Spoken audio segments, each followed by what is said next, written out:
A Jehová, y bendiga todo mi ser su santo nombre. Bendice alma mía Jehová, y no se olvide de ninguno de sus beneficios. David tenía muy claro que necesitamos absolutamente todos hablarnos internamente.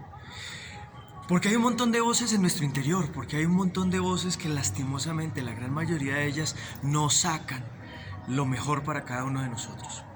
Y David, dentro de todos los grandes discursos, se da cuenta de que uno de los más profundos es cómo te estás hablando a ti, cómo te motivas desde lo profundo de tu corazón. ¿Eres capaz de predicarte? Porque si hay un lugar donde tú tienes que aprender a enseñar y a hablar antes de hablarle a los demás, ¿cómo te estás hablando a ti mismo? En la Biblia encuentro un montón de personajes, muchos personajes que han sido completamente impactantes y que usted y yo los hemos estudiado y lo hemos leído, y de cada uno de ellos hemos aprendido un montón de cosas. Pero ¿qué tal si revisamos una vez más a Daniel? Daniel pareciera que tuviera un pronóstico completamente diferente, un pronóstico que por todos los lados se veía triste, que por todos los lados se veía pésimo, que por todos los lados estaba casi que condenado a sufrir toda su vida. Desde muy joven había perdido a sus papás. Después de haberlos perdido, un duelo que no pudo vivir muy bien, fue llevado esclavo a más de 1700 kilómetros, con grilletes en su cuello, en sus manos, en su cintura y en sus pies. Es como ir de aquí hasta Santa Marta y volver hasta La Dorada. Tenía un montón de argumentos para quejarse. Tenía un montón de argumentos para detestar a Dios. Ahora usted y yo sabemos que el nombre de Daniel significa Jehová es mi justicia. Pero si Daniel se detenía en cada uno de los escenarios de su vida a pensar qué tanta justicia tenía Dios cuando él vivía un duelo, qué tanta justicia tenía Dios con él mientras él vivía una esclavitud, qué tanta justicia tenía Dios con él mientras lo ponían a estudiar, y ojalá le hubiera gustado estudiar, porque si le pasa como a muchos que siente que el estudio es un castigo, hubiera sufrido demasiado. Para un judío es completamente importante su nombre, por eso otra de las cosas que hicieron fue cambiarle su nombre. Para un hombre como Daniel, pareciera que vivir en el palacio del rey fuera una bendición, fuera una fortuna, pero el único que podía tener testículos en el palacio del rey era el rey. Los demás tenían que, si iban a estar ahí, tenían que ser eunucos. Por eso Daniel también sufrió, no solo espiritualmente, emocionalmente, físicamente. Pero cuando yo leo todo el libro de Daniel, encuentro un hombre que no perdió su paz. Y si usted ha hecho bien el análisis, se dará cuenta de que él mismo fue inspirado por Dios para escribir acerca de lo que Dios puso en su corazón, sobre todo de lo profético. Pero en todo el libro usted no encuentra un hombre que se queje, no encuentra un hombre que en lo profundo de su corazón tenga resentimientos, tenga odios, esté cargado, esté llevándose en contra a toda la gente a su alrededor. Ni siquiera encuentra una queja.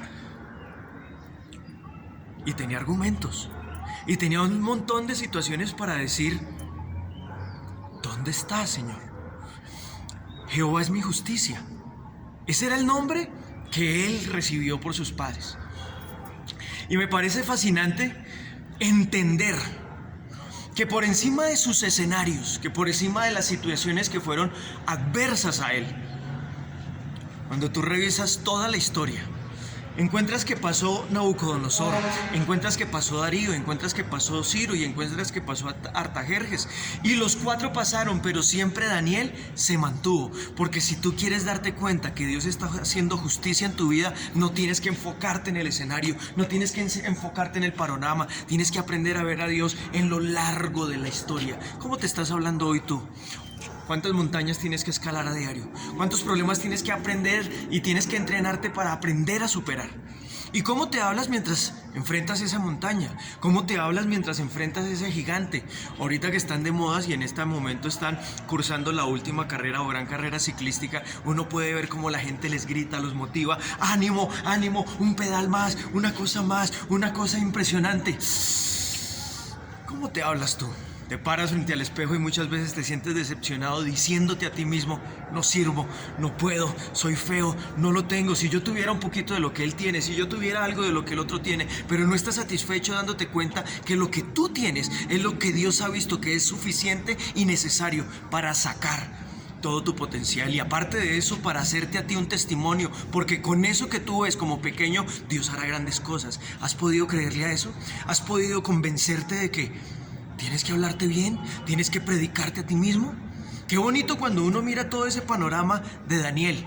¿Sabe por qué en el libro de Daniel no dice el Dios de Israel? Sino Nabucodonosor, Darío, Ciro y Artajerjes dijeron, necesitamos humillarnos y orarle al Dios de Daniel, porque en el libro de Daniel Dios no está interesado en mostrar el Dios de una nación. En el libro de Daniel Dios está interesado en mostrar el Dios de una persona. El Dios que puede ser tan grande cuando una sola persona es capaz de creerle con el corazón, de creerle sin duda, sin temor. ¿Será que tú y yo estamos en este momento siendo desafiados a creerle sin dudas? David lo tenía claro y se lo repetía una y otra vez. Y si tú lees ese Salmo 103 hasta el final, termina diciendo, alma mía, bendice a Jehová. Y tú, allí donde estás, ¿cómo te estás hablando? Dios los bendiga.